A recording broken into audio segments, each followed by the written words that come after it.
कायनात से पूछे, इमाम अहले सुन्नत फरमाते हैं वो कमाल हुस्ने हुजूर हैं कि गुमाने नक्श जहां नहीं।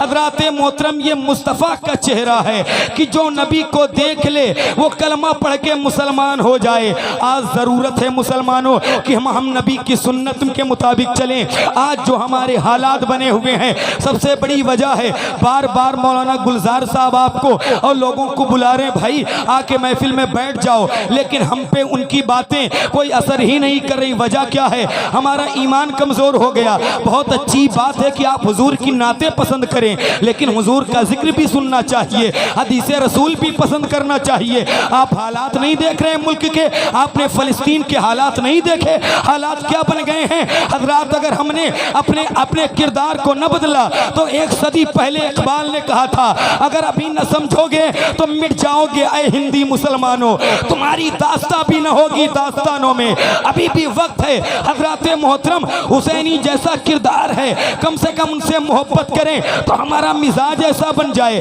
अपनी सोच इस्लामी बनाएं ताकि लाशऊरी तौर पर भी इस्लाम की बातें हमारे कानों में पहुंचती रहें। ये ज़रूरी है हजरात मोहतरम कि हम ऐसे जो है बन के दिखाएं कि लोग देखें तो कहें ये नबी का गुलाम है। हम दाढ़ी रख के बताएं, लोग देख के कहें ये हुजूर का गुलाम है। हम इबादत करके बताएं, लोग देख के कहें ये नबी का गुलाम है। क्योंकि कोई खैर आपके कुरान और हदीस को नहीं पढ़ता है, वो आपके किरदार को पढ़ता है। अगर अच्छा मुसलमान मिलता है तो लोग कहते हैं यार जब ये इतना अच्छा है तो इसका इस्लाम कितना अच्छा होगा, लेकिन जब खराब मुसलमान मिलता है तो वही खैर लोग कहते हैं कि जब ये इतना खराब है तो इसका मजहब इस्लाम कितना खराब होगा। याद रखें, अगर आपकी वजह से मजहब इस्लाम का पर्दा दागदार हो गया, अगर आपकी वजह से मजहब इस्लाम के मुकद्दस पर्दे पर अगर धब्बे लग गए तो क़यामत के मैदान में कोई जवाब न दे पाएंगे। ज़रूरी है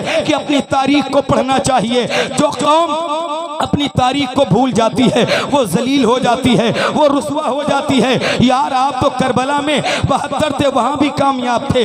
मैदान बद्र में आप 313 थे, वहाँ भी आप कामयाब थे। और वो 313 सहाबी, आप बार बार लोगों को बुलाया जाता, भाई आप टहले हुजूर की महफिल में बैठ जाओ। लोगों को लगता नहीं भाई मौलाना लोग वही बात करेंगे, वही तकरीर करेंगे, फ़ायदा क्या होता है। यार जब तक आप जानेंगे नहीं, जब तक आप यहाँ बैठ करके सुनेंगे नहीं, अपने मजहब इस्लाम को कैसे पहचानेंगे, मजहब इस्लाम की बातों को कैसे समझेंगे। वो इस्लाम की पहली जंग जो 17 रमज़ान को हुई थी, वो 313 गरीब सहाबी थे, लेकिन हुजूर की बारगाह में आए थे और आके कहा था या रसूल अल्लाह हम आपके साथ जंगे बद्र में चलेंगे। हुजूर ने कहा था कैसे जाओगे, उधर कुफार और मुशरिकीन हैं, तुम्हारे पास न इतनी तलवारें हैं ना घोड़े हैं, उनके पास तलवार हैं, उनके पास घोड़े हैं, तुम्हें मार दिया जाएगा, तुम्हारी बीवी बेवा हो जाएंगी, तुम्हारे बच्चे यतीम हो जाएंगे। तो वो आज के जैसे मुसलमान नहीं थे कि सिर्फ घूमे और टहल के चले जाएं। वो 313 सहाबी थे, वो एक ज़बान होके बोले थे या रसूल अल्लाह ये उम्मत मूसा की नहीं है जो डर के भाग जाएगी, ये उम्मत रसूलुल्लाह की है, आप पर जान दे देगी लेकिन आपको छोड़ के नहीं। सुभान अल्लाह, सुभान अल्लाह। या रसूल अल्लाह आप पर जान दे देंगे लेकिन आपको छोड़ के नहीं जाएंगे। ज़रूरी है कि वही अपना मिजाज बनाएं।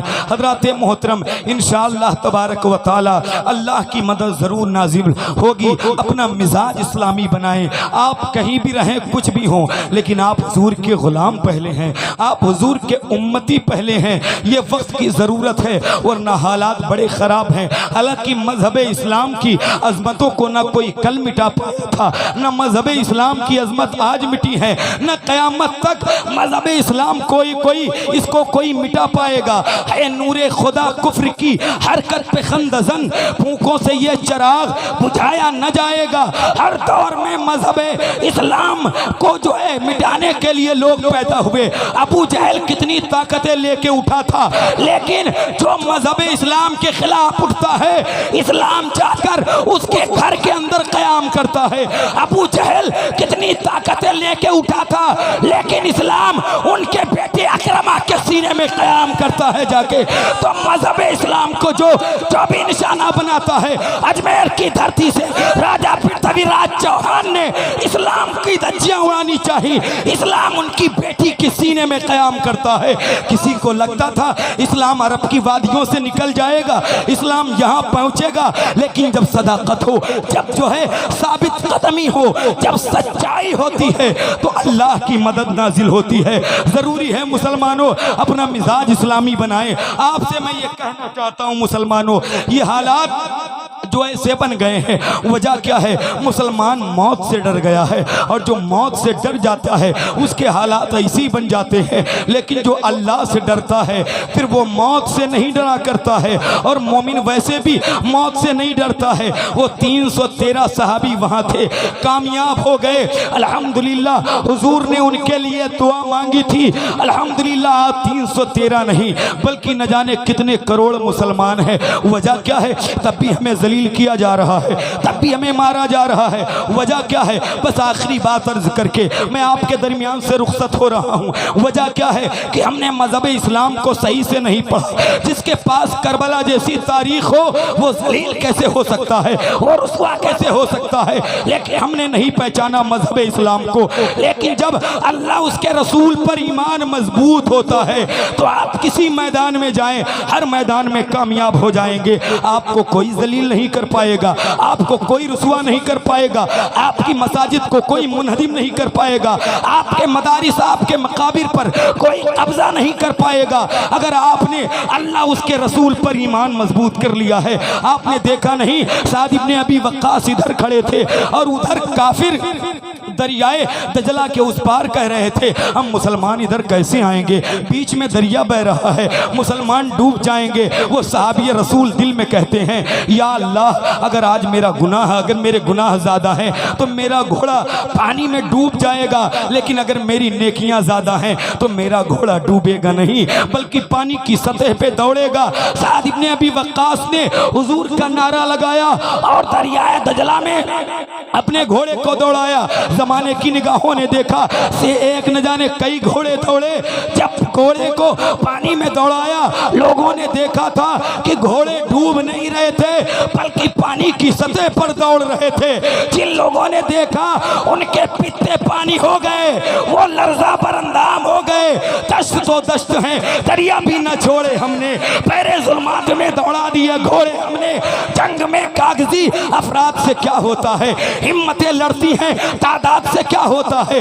वो 300 हजरत मोहतरम हजरत साद इब्ने अबी वक्कास का प्याला दरिया में गिर गया। कहते मैंने कहा ए दरिया, नबी के गुलाम का प्याला वापस कर दे, तो दरिया ने नबी के गुलाम का प्याला वापस कर दिया। आज हिंदुस्तान का मुसलमान ये कहता है हुकूमत बदल दो सब ठीक हो जाएगा, हुकूमत बड़ी खराब है, गवर्नमेंट सही नहीं है। मैं कहता हूँ वो कैसे मुसलमान थे कि दरिया अपनी छाती पर रास्ता दे रहा था, शेर उनका रहनुमा बन के आगे आगे चलता था। आज का मुसलमान कहता है हुकूमत बदल दो और सब ठीक हो जाएगा। मैं कहता हुकूमत बदलने से कुछ भी नहीं होगा। अगर आज का मुसलमान अपने आप को बदल देगा तो अल्लाह निज़ामे कायनात बदल देगा, अल्लाह निज़ामे दुनिया। सुभान अल्लाह, सुभान अल्लाह। जरूरी है कि अपना वो मिजाज बनाए। इंशाअल्लाह तबारक व तआला हर एक मैदान में हम और आप कामयाबो कामरान होते हुए नजर आएंगे। अल्लाह तबारक व तआला की बारगाह में यही दुआ है, अल्लाह की बारगाह में यही दुआ है, अल्लाह हम सबको इस्लाम पर हकीकी माने में चलने की तौफीक अता फरमाए। हकीकी मुसलमान बने हम और आप, रस्मी तौर पर मुसलमान न बने। हजरात मोहतरम, वक्त की गुंजाइश नहीं है कि और बातें अर्ज की जाएं, बातें बहुत सारी हैं मेरे पास, लेकिन हजरत अल्लामा मुफ्ती शमसुल्लाह साहब किबला तशरीफ़ फरमाए, हजरत का मुकम्मल खिताब समात करना है। उसके बाद इंशाअल्लाह तबारक व तआला कारी मोहम्मद अली फैज़ी भाई से आप हजरात को भी भरपूर सुनना है। आप वो आराम फरमा हैं, आ चुके हैं, हम लोग अभी मिल के मुलाकात हुई, साथ में बैठे थे, तो वो तशरीफ़ फरमा है। आप सब लोग आ जाएं और इंशाअल्लाह तबारक व तआला इस महफिल नूर की बरकतें लेके जाएं। अल्लाह की बारगाह में दुआ करता हूँ मौला, जो मैंने अर्ज़ किया सबक़त लिसानी की बुनियाद पर अगर कोई ख़ता मुझसे वाक़ हो गई हो, मैं तेरी बारगाह में सच्ची तौबा करता हूँ। अस्तग़फ़िरुल्लाह रब्बी मिन कुल्ली ज़ंबिन व अतूबु इलैह, अशहदु अल्ला इलाहा इल्लल्लाह व अशहदु अन्ना मुहम्मदन अब्दुहु व रसूलुहु व आखिरु दावाना अल्हम्दुलिल्लाहि रब्बिल आलमीन। अस्सलामु अलैकुम।